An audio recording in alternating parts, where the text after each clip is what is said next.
on behalf of the Marketing Association, we want to thank you guys for coming today. I know a lot of you guys, it's your class, but for those of you that this isn't your class who've joined us, thank you. And tonight we're doing the Smackdown, so it's going to be a debate between Steve Pulver and Markus Giesler, who you guys are all familiar with. And it's going to be moderated by Kozinets. So thank you guys for coming and doing this debate for us, and we're looking forward to a nice, healthy fight. A clean fight. A clean fight. Maybe a little bit dirty. So thank you guys for attending. So the idea today, this is the second annual Smackdown. The last one the SMA put on last year was a big success. So we decided to duplicate it again. The idea is to have somebody representing a little bit more of an academic view and a bit more of a practitioner view, although both of these are marketing professors. And actually in this case, although both of them do have lots of industry experience, I think we're going to hear some of the differences when Markus and Steve start to talk, really coming from sort of this, a bit more of a philosophical perspective perhaps, and a bit more of an industry-informed perspective.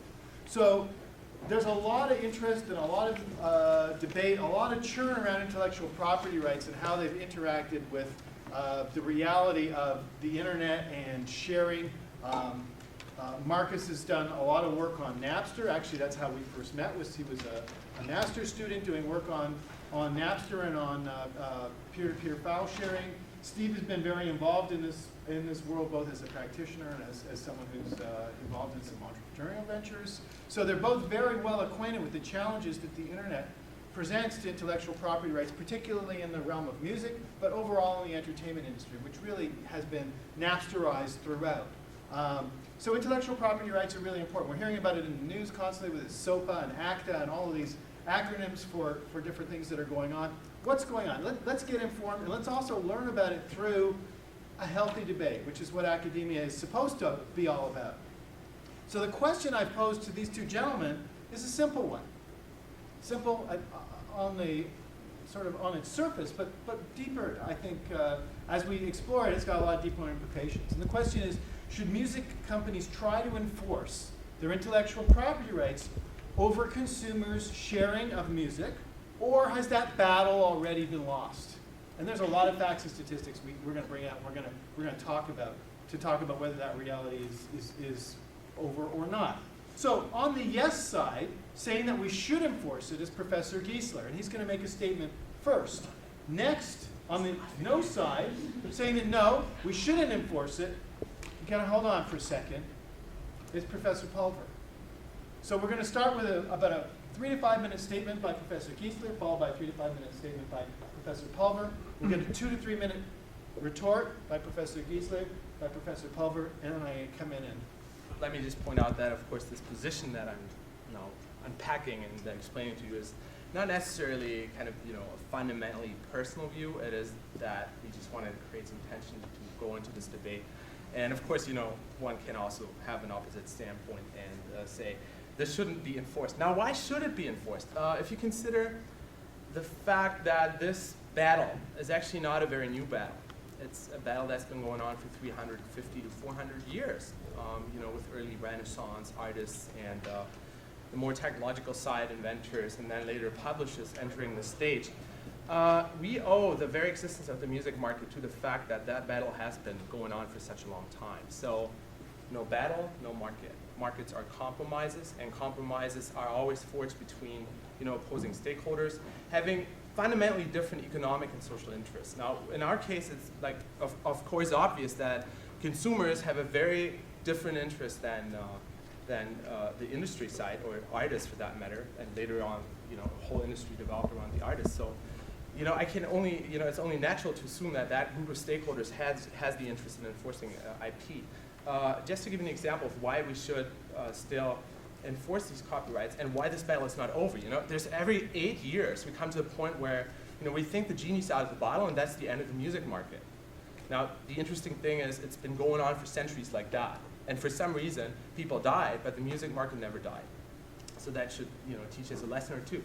Why should rights be enforced? I'll give you an example. 10 years ago I had a catalog that was worth 100%, and over these last 10 years, the catalog has lost 80% of its value, despite the fact that there's actually people, on the both legal side and more practical technological enforcement side that are making sure that revenues still flow in. Now, I'm not a problem here, but because I've meanwhile accomplished a different career, and I know I'm not standing in this room because I have fun with this, right? Not only, I also need to make money.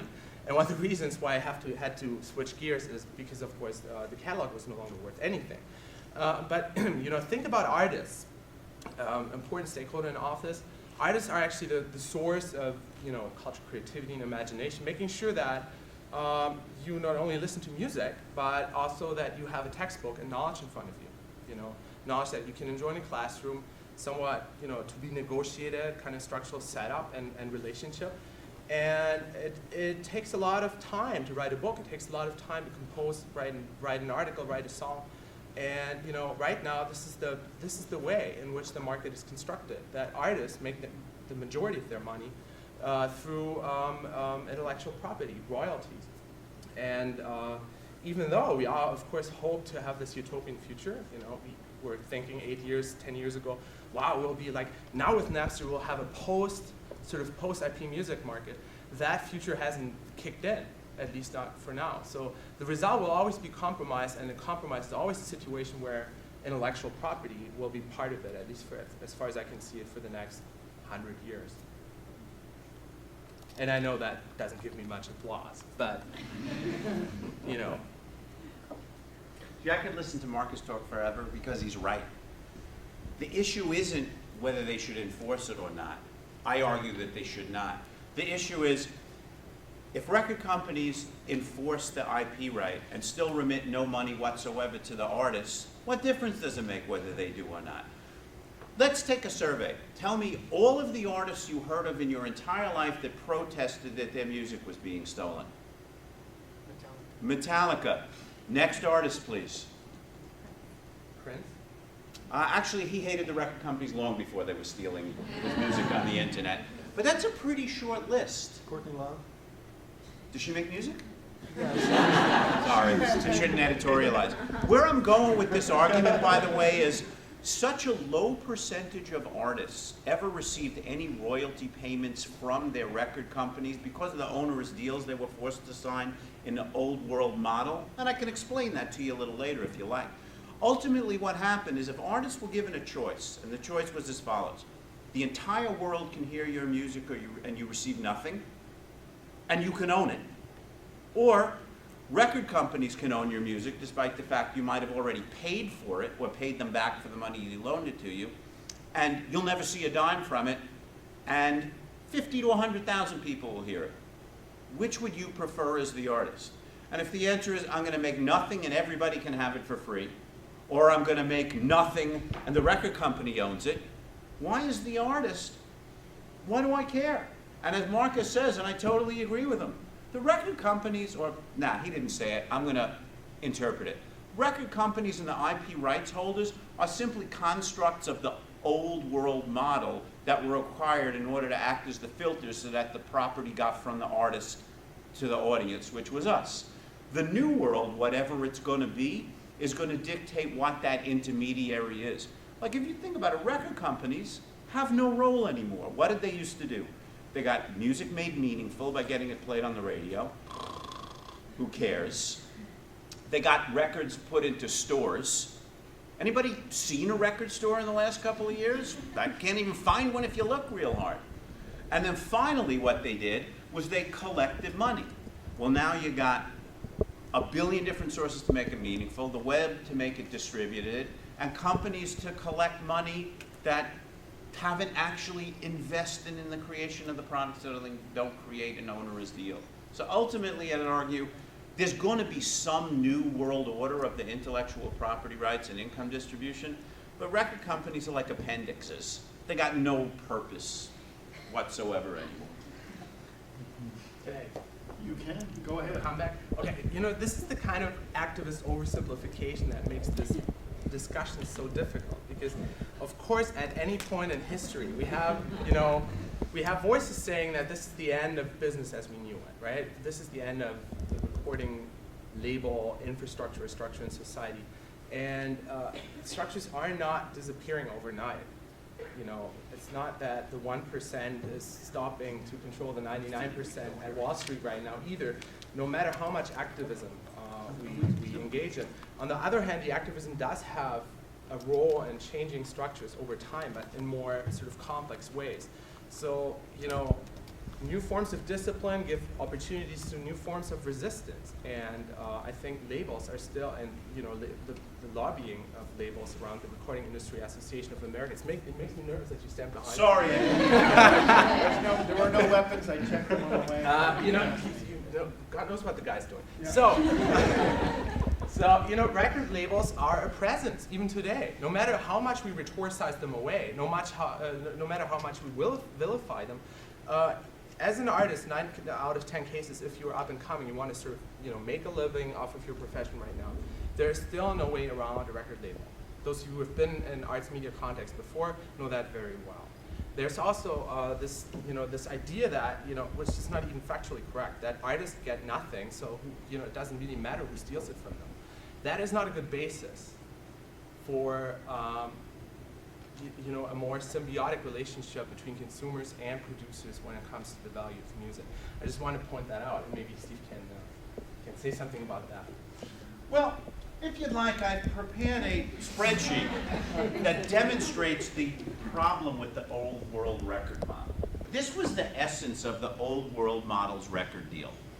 Basically, a band would be working in a bar, and they were postmen and teachers and cab drivers, and some A&R guy from a record company would find him and say, "You guys are going to be the next big thing. I want to make a record with you."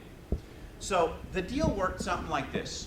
The artist got some money to make a record, and they can't pay these 5 guys in the band. They give them each $50,000 so they can take a year off and make a record.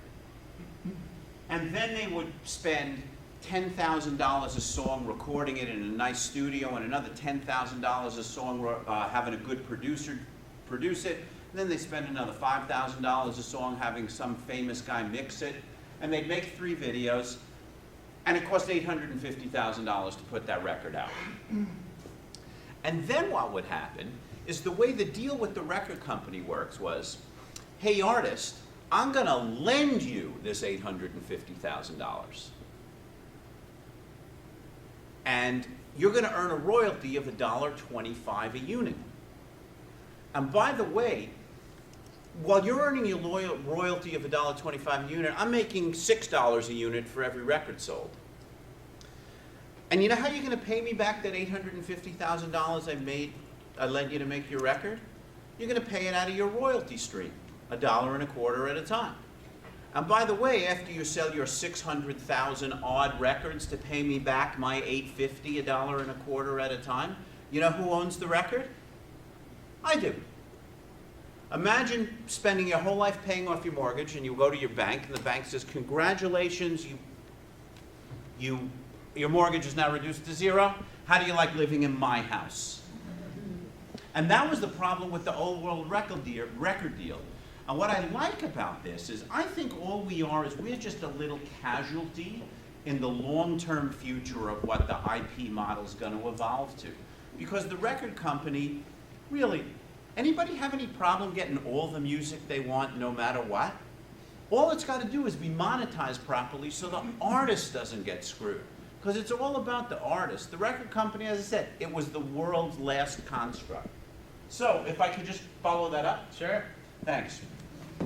It just so happens I have a presentation I made here to Sony Music in August with a couple of friends of mine on behalf of the songwriters in Canada. And here's the agenda. And what we wanted to do was, and this will land on you just like it landed on the executives at Sony Music. So we're going to present you, a record company, with a huge revenue opportunity for your organization. We want to check out if you're interested in pursuing this. We did a bunch of research using Crop, a Montreal-based research firm. And this research told us some amazing facts. 70% of Canadians said they pay a monthly license fee to file share music. 70%. And they'd be willing to pay as much as $5 a month or $60 a year. This generates, and this is Canada, A tiny little country, or as I say, a nit on a gnat's nut of a country. You got $400 million in Canadian-based revenue. Just so you know, that's roughly 3 times bigger than the entire record industry was at its peak. No, I'm sorry, it's 3 times bigger than the largest record company in Canada was at its peak. Now do the math. If the ISP and admin costs are 20% of the pool, we're left with $320 million. 15% goes to whoever you want. The songwriters, they didn't get 15% back in the old model. 25% share of that revenue is $68 million. I'm just throwing numbers out there, but to say, hey, record company, we could instantly remonetize the record business. And by the way, while this doesn't work in the US, it works in a lot of countries, because the way that copyright provisions are created, you have the opportunity to grant a non-exclusive, non-commercial license for use of the music. What did the record company say?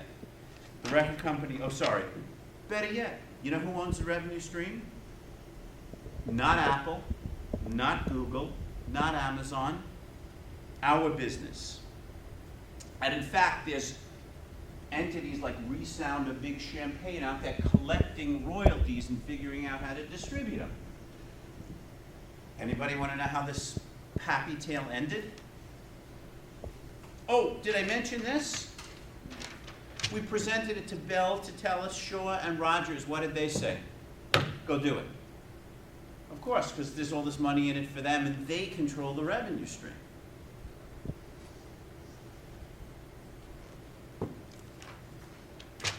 Have the ISPs collect and market the stuff. Why does that make sense? Because the ISPs are in your house every day. And they send you a bill every month. We figure out how to cut up the pie. What do you say? And again, it's just a different construct. All I'm suggesting to you is I totally believe in the sovereignty of artists. I know, because I made my living from intellectual property for a good chunk of my life, plus I worked in the record business. So I don't believe in no construct to support the artist. I just think the old one's dead. And instead of reinforcing or enforcing this old construct, which is serving no value, so to speak, I say we create a new construct where, and by the way, this proposal, it doesn't require you to change your behavior. You don't need a different interface. Do whatever you're doing now. You still got LimeWire alive somehow? That's okay. They don't care. Do whatever you're doing. They're just going to put a levy on your bill and you'll be granted this license. My 2 cents. Right. Okay. I think I'm going to comment on this. I really like it. It's beautiful. It's simple. It's certainly, it looks like it's effective. I haven't done the math, but over the years, and I've studied this kind of stuff now for almost a decade, I've seen many of those innovative concepts. Lawrence Lessig had this idea of copyleft rather than copyright, I think, and a bunch of other players in the similar kind of vein. Then Big Champagne, great, but temporary. And now Steve Pulver, right, with his great innovation. I love this. I think it's awesome. But the problem is that, even though it might be simple to just change it, because the old model is ineffective, and look, we have a newer, much better model. This is unfortunately not how the world works. The new model has absolutely no legitimacy. The old model is firmly in place, has been historically institutionalized over a long time. Even though I really like the new model much more than the old model, Steve has to convince far more people than this classroom here in order to make the new model fly. Now, as with every form of institutional change, there will also not just be winners and a new compromise, but also many losers. And those are usually the people who prevent innovation from happening. So this form of industry resistance, pertaining to the question of who gets to control the revenue stream, is exactly what stops or hampers these kinds of innovations from taking a hold or taking a shape. So in other words, great model, completely fictional. I like it, but the realities, the economic, socioeconomic realities, are unfortunately those that, it will be very hard to introduce this model. On the other hand, it is these kinds of innovations, and Lawrence Lessig, Big Champagne, and Steve Pulver are important sort of arbiters or innovative cultural creative agents in creating new industry structures. and provoking unintended consequences. So even though Lawrence Lessig's model never became the dominant ideology of how to make value through music and intellectual property in general, it was with one voice in a conversation, in a sort of combative social encounter. Right? He's standing. Okay. That made old structures go away. CD stores, if you remember, and then Blockbuster Video. Look what happened to those players, and then helped or facilitated the creation of new structures. Look at the iTunes music universe, how Apple has come to dominate the music business as we know it today. And the question is, why did they do this? Because they exactly didn't think in those categories of, here's the old world sucks, here's the new world. But they were waiting on the sidelines thinking, okay, let those people fight. And let's, students from my course know that, right? Let's wait for these kind of, nascent cultural waves of resistance and those resistant movements to come up. And why don't we just cash in there rather than wanting to change the world or create a new market structure from whole cloth? I like these arguments. They have a lot of activist appeal, but they're usually not realistically executable. Once again, he's right. But, to quote the Black Panthers of the 1960s, if you're not part of the solution, you're part of the problem. And the reality is, you have a choice. I'm not talking about as a consumer, but let me ask you seriously, and you don't have to raise your hands because we're being taped. How many people stole music today and feel no recriminations for it whatsoever? That charging you with some crime isn't going to change your behavior. How many people sped in their car today? Sped in their car? Yeah. In my car? Yeah, you were in your car and you sped. You were driving your car and you speeded. I was like spitting in my car. I don't do this. I don't spit in my car yet.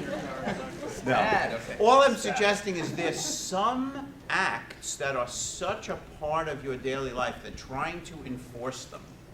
It'd be like, anybody play golf? Anybody ever pee outside on a golf course? That's illegal. Absolutely it is. You can't just take it out and pee. At any rate, my point is the likelihood of the enforcement changing the behavior, because it's not like you're trying to create enough revenue to compensate for the breakdown in the model. You're trying to change behavior. So unless Big Brother's on you every 2 seconds, enforcement changing behavior is not likely. I'm not advocating this is absolutely the answer. All I know is when somebody said, wow, that gas engine's stupid. What about all the people making saddles and stagecoaches? Yeah, imagine how long it would take to get from where you live up here now if you had to come by horse. So ultimately, somebody's got to be accepting of some kind of radical innovation. And we could stick our head in the sands, and I teach a course that brings this topic up. And you think about it. If the right guy was running Polaroid, tell me anybody would be making digital cameras besides them. But instead, the wrong guy was running Polaroid, and they have no place in instant photography whatsoever. Which to me is mind-boggling. So one day, and again, it may not happen, but imagine, because record companies in this country are close to valueless right now as entities, with the exception of maybe Universal. What would happen if Rogers and Shaw and Telus bought all the labels? They could do it with a couple of weeks' receipts, I would bet you, no? Now? Apple could. They have a lot of cash. Yeah. All of a sudden, this model isn't so outlandish. It's just about who's driving. Because right now, if you had an artist to market, what would you do? Would you go get him a label deal? Or would you go figure out what it took to get him on a TV show that was a huge hit? And think about that song. What was her name? Rebecca Black? That horrible song? Oh my God. Friday. But see, that's exactly the kind of content you get in your model.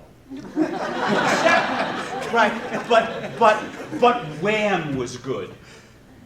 I think you're talking to the wrong generation. Okay, sorry. Record companies were still in the business of selling records, not finding great artists. That was the sweet spot, was when great artists sold. And that was pretty rare. As I said, they were way busy. They were way more interested in finding, what's their generation? Ace of Base? Does that resonate for you? Ace of Base? Record companies were all over Ace of Base. They loved Ace of Base. They weren't crazy about Elvis Costello, because one of them sells a lot of records and one of them's a good artist. At any rate, over back to you. Or maybe to Rob. Maybe it's your turn. Well, I'm curious about a couple of things that you said. And, we started to talk a little bit about enforcement, I think. And I'd like to go back to that because that was the central question, was about enforcement. So the RIAA, the Recording Industry Association of America, has been infamous for really clamping down very hard on what ostensibly looks like the wrong people. 15-year-old kids in their house who have, 20,000 songs downloaded. I have a 15-year-old. It's not so easy to control what they do on their computers. It's just something that happens.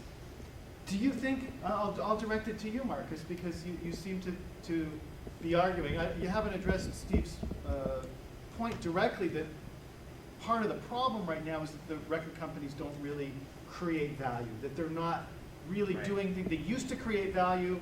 The system changed. They kept doing the same old things, and they're not creating value anymore.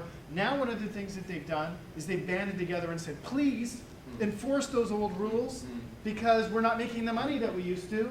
Right. Go after those kids, scare everybody, Right. and get them to Right. pony up to iTunes and pay Yeah, their money, yeah, or yeah. wherever it is that they got to pay. So do you think, number one, do you think that the idea of enforcement is still necessary? Is it necessary in some way, and if so, in what way? That's a difficult question to answer. I think, first of all, one has to be aware of the fact that all of these categories, value, good content, what is or is not a pirate, all of these things are culturally constructed. There's no such thing as a music pirate unless there are a bunch of players kind of working together and coordinating their effort in such a way that at the end there's a certain form of criminalization, right? So in the olden days of when Napster first came out, it was actually quite noble to download music, right? Because the rationale back then was, well, if I'm downloading music, I'm also uploading music, so that makes me some form of, I'm also a cultural innovator, much like Sean Fanning, the guy behind Napster.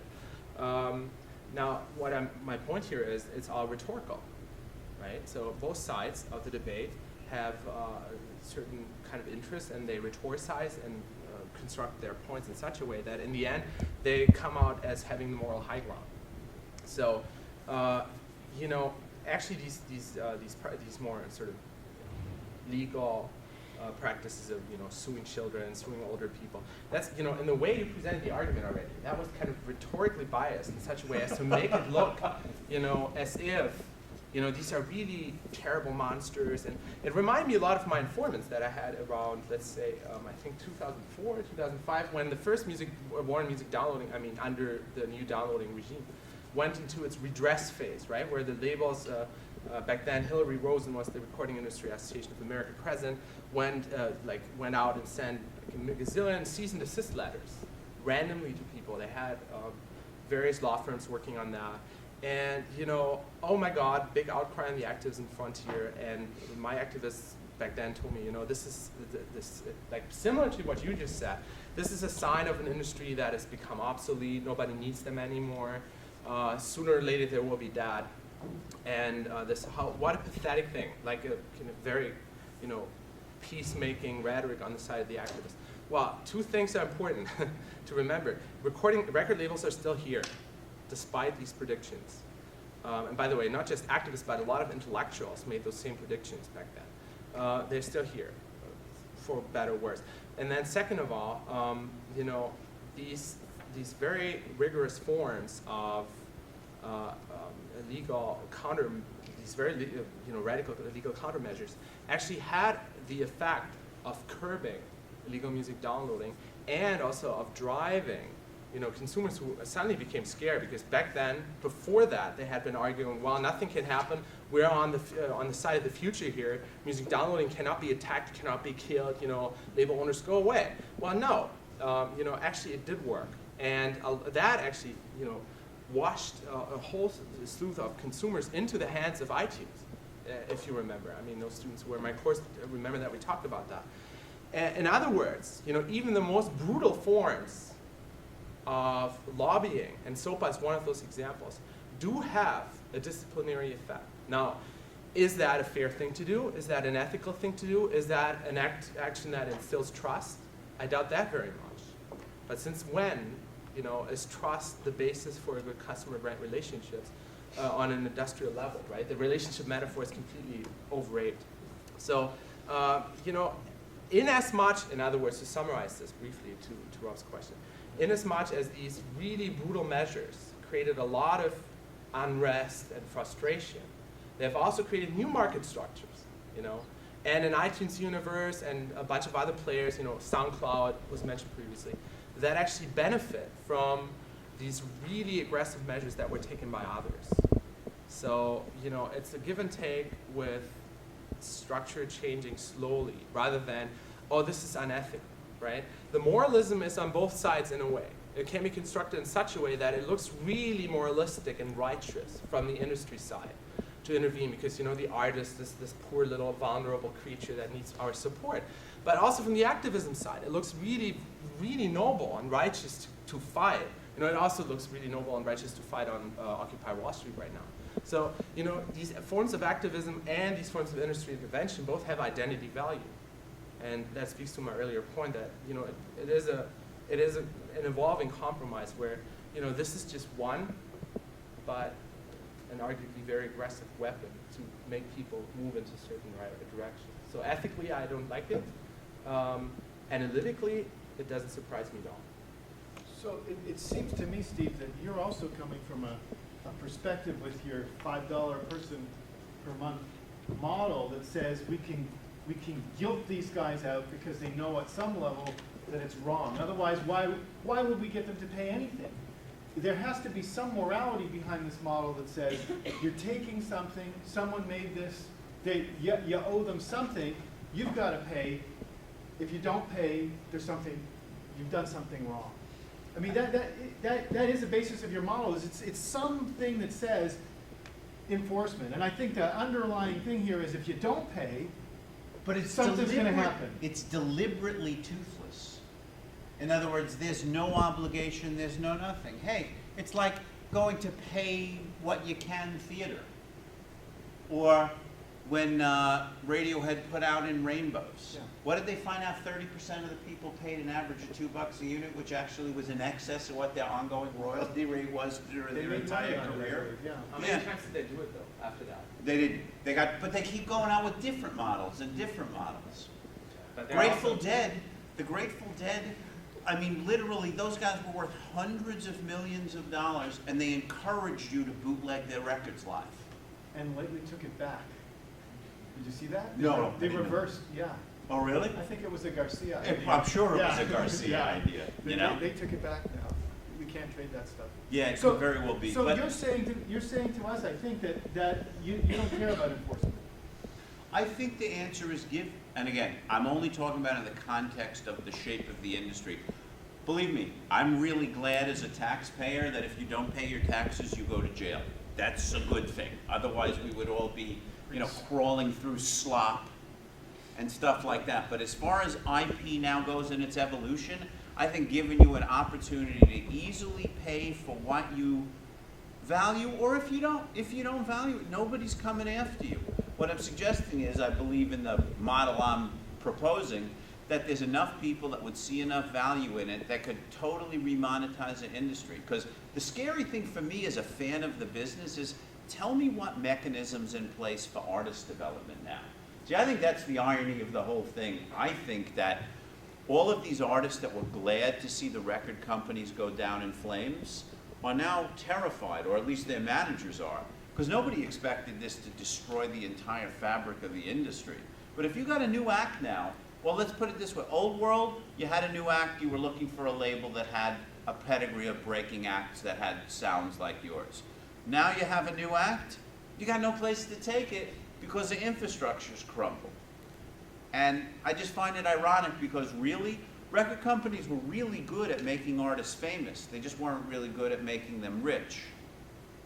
The concert promoters were good at making them rich.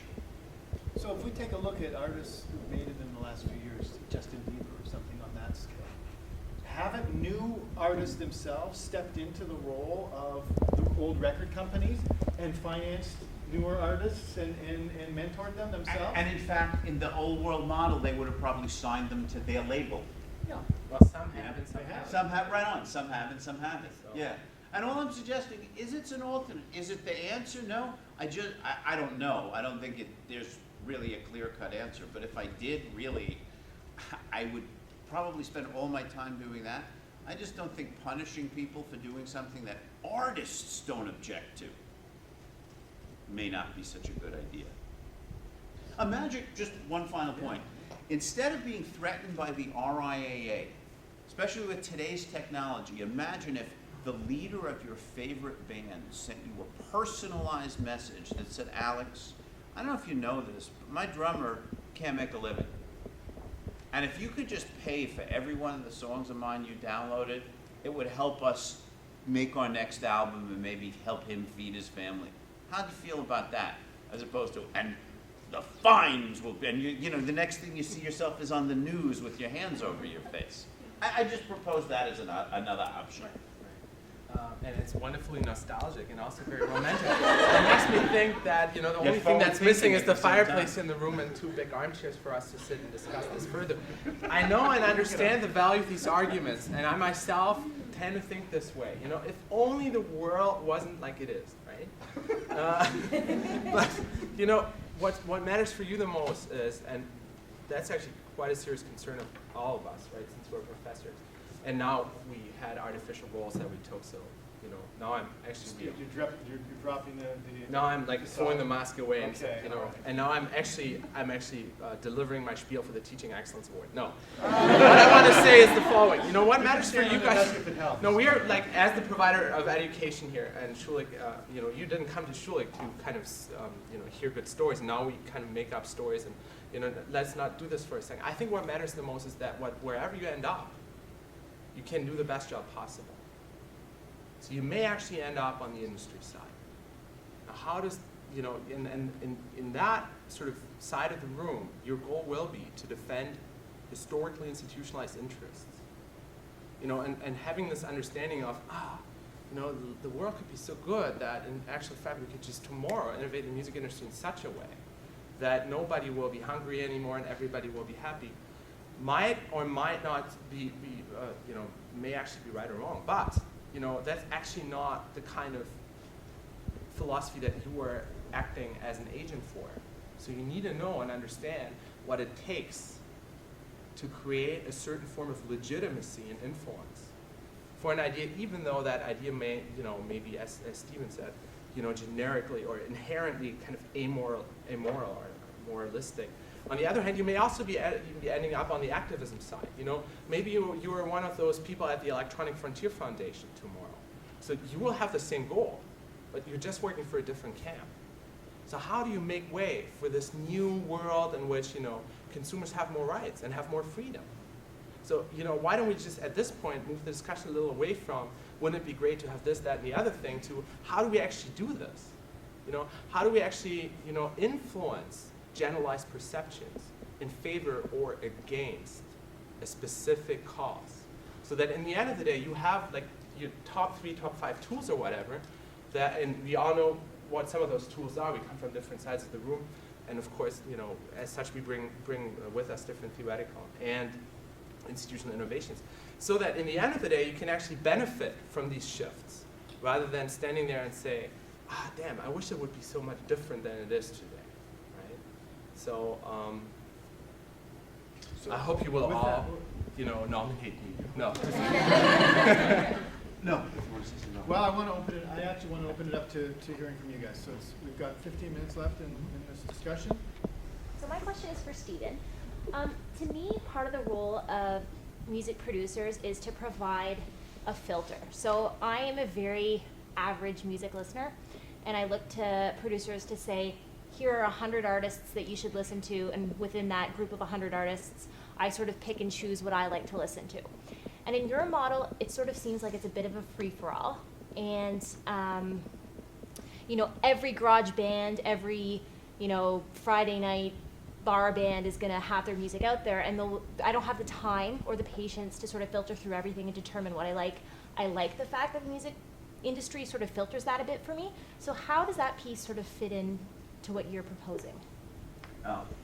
It's really interesting because there's 2 opposing theories. If you think about long-tail economics, one of the things that's posited is that there'll be a new informal source of the filters, whatever they be. And that I think would be really positive. And in fact, there's been many of them. You just necessarily, because you may not have been, I'll call it highly music acquisitive, you may not have sourced it out. But in the old model, you read reviews, you went to see shows, you listened to the radio, you listened to record reviews. There was an awful lot of that. Now there's even more. The alternate theory presupposes that it's going to be harder and harder for new things to get to the surface because there's too much data in the long tails. And all of the stuff that's already popular will be more likely to stay popular, which might actually appeal, no offense, might appeal to someone like you, right? Because, in other words, like, and I'll take it one step further personally, because you stepped out of character.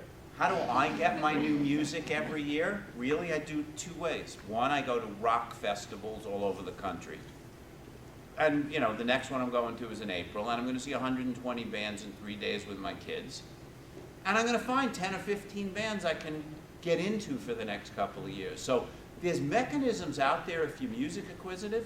If you're not music acquisitive, again, no disrespect, I'm sure you're happy to listen to Michael Bublé's Christmas album. No? I listened to the album.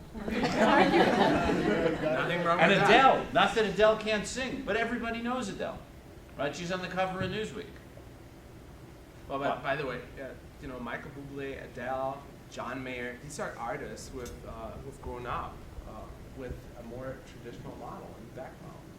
So whenever we say we should, you know, throw those old models away, we're implicitly also suggesting that these are artists that we can do away with, right? You know, we all enjoy Adele. Oh my God, she's amazing, right? So then we also enjoy John Mayer.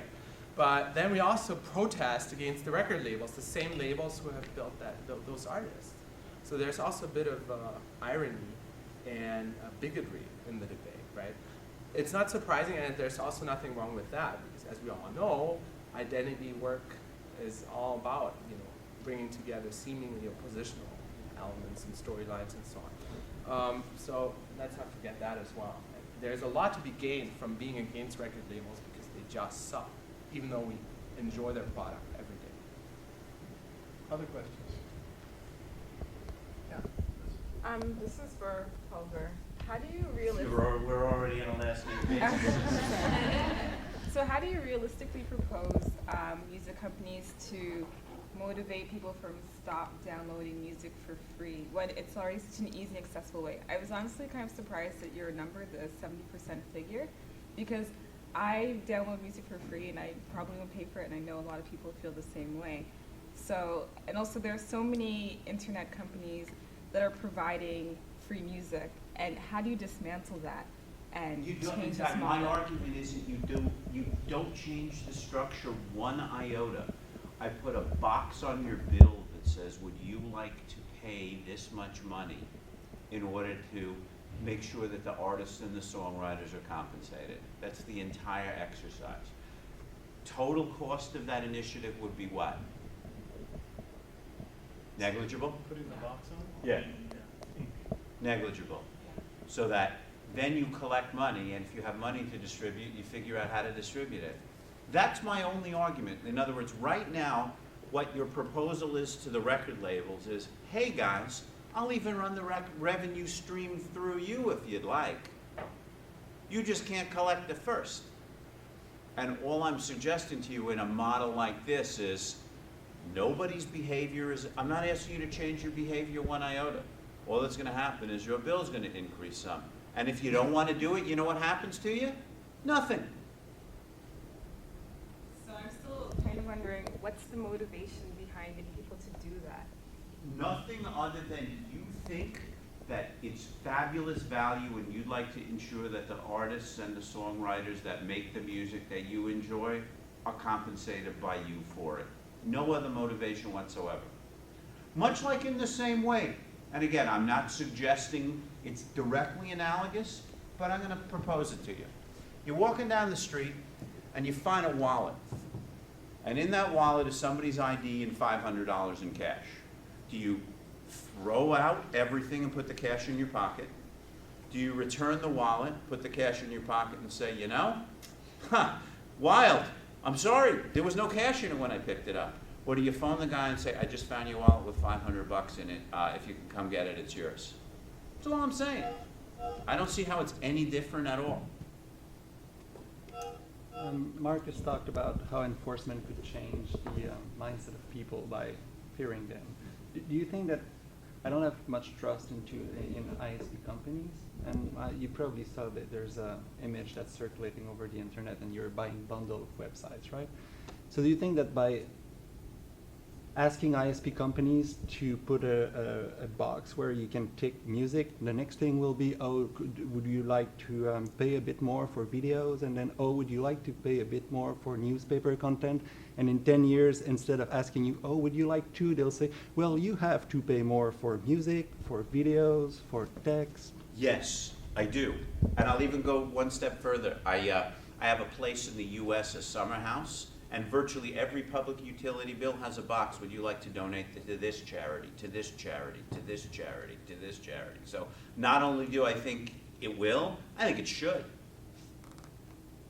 And again, now I'm not stepping out of character. Imagine how much more money it would, like the food bank would create if every time you got a bill from Toronto Hydro, it said, you want to donate $1 to the food bank? Your bill goes from $101 to $102. Who cares? Don't you think there would be fewer hungry people? Yeah. And believe me, I'm not an idealist. I'm an ardent capitalist. It's all about, this is all about money. But I don't see YouTube video producers as people necessitating food banks. In the US, you know, Cox Cable, you get a Cox Cable bill, you can donate money to the Arizona Food Bank. It's just how they do it.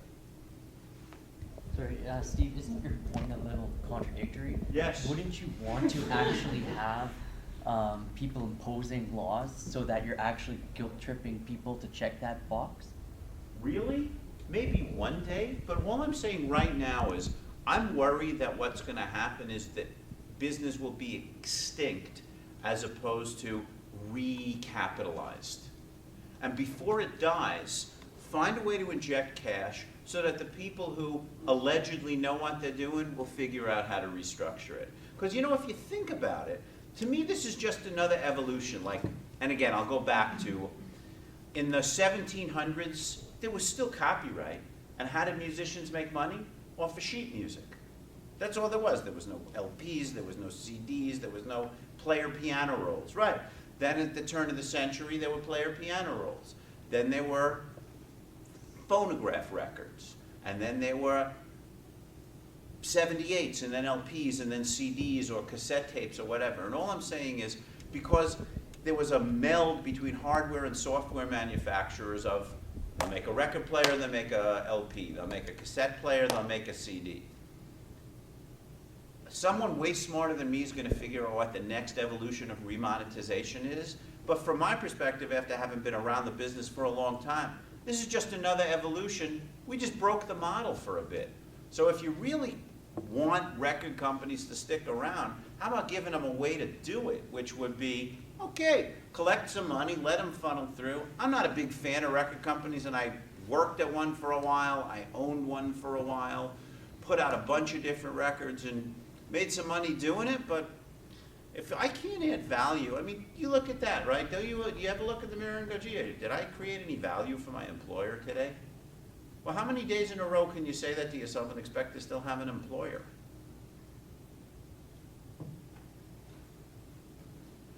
Yeah, the back. I guess maybe a question of both, but to Steve as well. With your model of $5, and let's say you listen even modestly to 100 artists a month, that's sort of like 5 cents per artist. And I wonder if there's not a danger of creating a society that doesn't really value artists anymore, because it's down to like, oh, $5 a month, there you go. Like, half of us probably give homeless people more than that in a given month. So is there an issue with the model that you're suggesting, in that we actually, as a society, are devaluing artists and their IP because it's a all-you-can-eat for $5 instead of? It's funny, I never really thought of it. I think it's a really good point. I just wonder if right now, or I'll put it this way, it's absolutely something to think about. I just can't tell you where in the evolution it's the right time to think about it. In other words, I think of what you said is, you go into a French restaurant and the entrees are $70. You go, wow, those must be delicious. And you go into the same restaurant and the entrees are 70 cents. You figure it's deadly poison. And it's part of that, but I'm also thinking, you know, there is a local band that my boyfriend and I went and saw a couple of weeks ago, and you know, we paid, I don't know, $15 each for the tickets and bought a $20 LP because we value that artist. And I just wonder if that's not a better message of like, if you value artists, go to their shows, buy their LPs from them versus all you And I can mean, eat. I think the answer is a resounding yes. The only thing is, for somebody to be successful, they need a sort of much bigger critical mass than doing 100 club dates in front of 200 people a date. Like, they played to 20,000 people that year. It's just not enough to make a living. But yeah, I totally agree with you. I mean, I still buy physical CD product when I go to shows, you know? And sometimes it's $15 and I even say, here's 20, don't worry about it, right? Because I understand, right? I wasn't a musician, but I was a comedian for a living. And if you think being a musician sucks, whoa, you should see what it's like being a comedian. Markus, did you want to respond to the idea of the worth of the artist? Well, you guys all know how difficult it is to change the deadline for an assignment in a classroom that consists of 40 people, right? So, you know, how interesting that on the one hand, we kind of all go like, oh, this is never going to work. And so, you know, out of 40 people, there will always be 5 or 6 who have different plans, and there will always be disagreement. But then sometimes in these times of crisis when, you know, there are these shifts and shocks that are technologically motivated, and in a given marketplace, you know, the contract between give and take, producer and consumer, gets opened up, and all of a sudden everybody's shocked. We almost have this, you know, like romantic desire to find this panacea, this you know, this solution. Oh, wouldn't it be great, you know, if in the end we have this $5 model, and you know, even if we had that, you know, there will always, it would not survive for longer than a day, because there would be new parties entering the table and saying, we don't like that.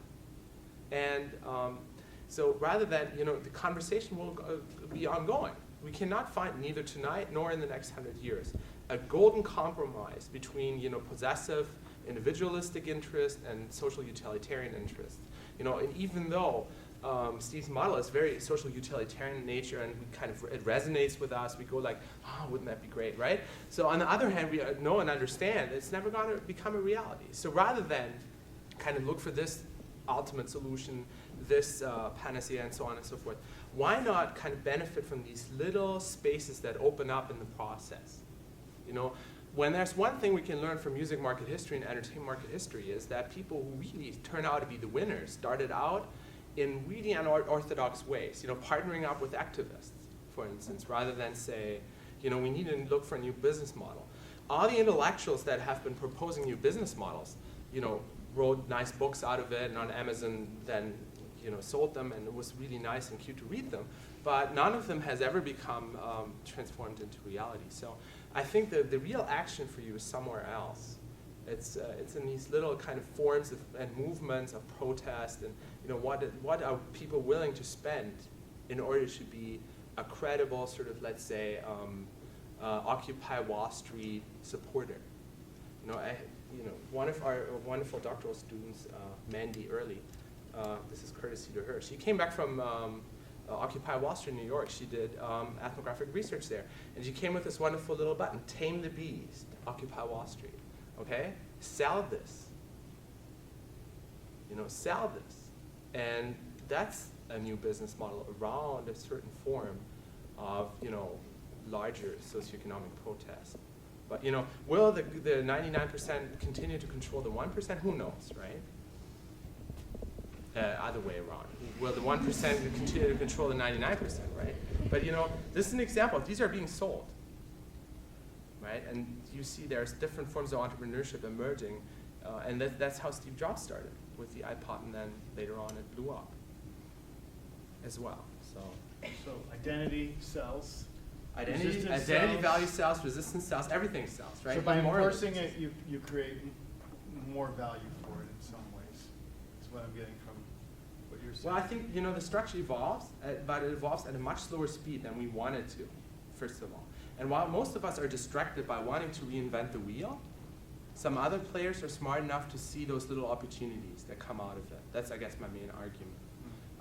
I'm not per se against Steve's move. I understand, no one understands where he's coming from. And yes, it would be awesome to have that. And one day we'll have a music marketplace that looks very different from the one that we know. But that path is far longer than we anticipate right now. And even though, we think that Steve's model may not be practically realizable, it still has a lot of identity value, right? It's great because it makes you feel good about yourself. It's a form of, patronage that you can engage in. Will it become a reality? Will it be fundamentally legitimized? We don't know. So I'm going to take that as a closing statement from you, if that's okay, because we're Sure. Can I almost add out of one time, thing? and you will get your closing statement. I think that's such a wonderful point, and I often say this to my classes. You know how we all complain about gas prices and they're so outrageous? Imagine if tomorrow somebody invented a car that ran on tap water. How long would it be before you could get all the tap water you needed whenever you needed it to run your car? The answer isn't tomorrow. Because you're going to have, oh really, how are you going to get it into your car in the winter? I don't get it. What I'm saying is, I think it's about how long it takes to evolve. In other words, let's pretend that's the perfect answer. The world votes. The world decides that is the perfect answer. How long before it actually works? Much like we say, gas prices are outrageous. Somebody invents a car that performs just like today's cars do. It runs on tap water. How long before you can get tap water with the same relative convenience you can get gasoline? 24/7, 7 days a week, doesn't matter what the temperature is. Will never have pollutants in it that corrode your engine the first 100 gallons of tap water that run through it. And all I'm suggesting is it's about the evolution of the process, because, just remember, and I will quote not one of my favorite artists, one of my favorite philosophers, Neil Young, who said, without knowing, the CD will kill the music business. And it turned out he was right, perhaps for a completely different reason than he had anticipated. But once they digitized the sound, it turns out the model was destroyed. Thank you very much. Always a pleasure talking to you. Thanks, Al. Thank you so much. I hope you enjoyed it. On behalf of SMA, I'd like to thank you for your time. This is just a small token. Thank you of our very much. Not an appreciation. iTunes card, is it? This is yours. This Oh, is that'd be so yours. ironic. This is yours. Oh, it's very nice of you. Thank you. Thanks a lot. Wow, thank you. And Sarah would like to talk about something else, but first I'd like also to thank Hero and Emmy to help us. It's amazing. Thank you so much. I just wanted to make a quick announcement about the marketing conference coming up on March 16th. So it's on a Friday. It's $20 for SMA members and $30 for non-members. You get breakfast, lunch, and we're going to have 2 panels with 4 speakers in each panel, as well as 2 keynotes and little gift bags for everyone, and also some draw prizes. So to get your tickets, we are selling them in the marketplace as well. You can get them from myself, Daniela, or Janine, who's in this class. So you can get them from her. Please support this really active and interesting SMA executive that you have. And I would encourage people to also, who are first years, who might be in the room, to get involved for next year, because Absolutely. It's really important to keep the momentum going with the growth, the growth of the SMA and the growth of the Schulich marketing brand is something that I think we all have a vested interest in. For sure. And for students, obviously, there's great networking and connection opportunities when you're constantly working with people that are in the working world right now and always looking for bright young students to join the workforce. So that's it. Thank you. Thank you. Thank you. Thanks very much.